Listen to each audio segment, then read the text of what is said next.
Confirmation hearings for Supreme Court nominee Judge Brett Kavanaugh begin Tuesday, and in preparation, more documents were released tonight to the Senate Judiciary Committee.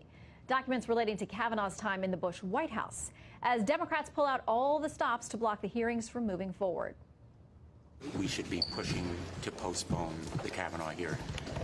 This nomination is now tainted with illegality because the president who's nominated, Brett Kavanaugh, has been implicated in a criminal conspiracy. But not all Democrats are on the same page. On this one, he and I think I'm just going to have to respectfully disagree with my friend and Senator Dick Blumenthal. Okay. And people can disagree in a democracy. Well, CEO of First Liberty Institute, Kelly Shackelford, is going to be sitting in those hearings next week. He joins me now to weigh in on what could be a key issue, where the nominee stands on religious freedom. Kelly, thanks for joining us tonight.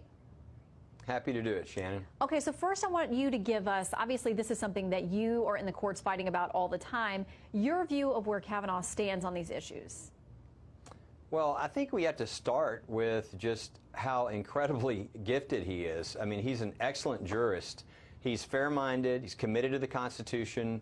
He's written over 300 opinions, and he's well respected on the left and the right as the highest levels of competency and professionalism. Even today, the American Bar Association, which leans heavily left, not only gave him the highest rating, but it was a unanimous vote. I think that tells you a lot of why the arguments against him are so weak. In the religious liberty area, as a guy who focuses on First Amendment religious liberty, I really like him because his opinions are so well thought out. They're written well. They're excellent on those First Amendment principles. And I also just happened to have almost 20 years ago, Brett Kavanaugh, the lawyer, actually donated his time on a case that Jay Sekulow and I were working on for religious freedom.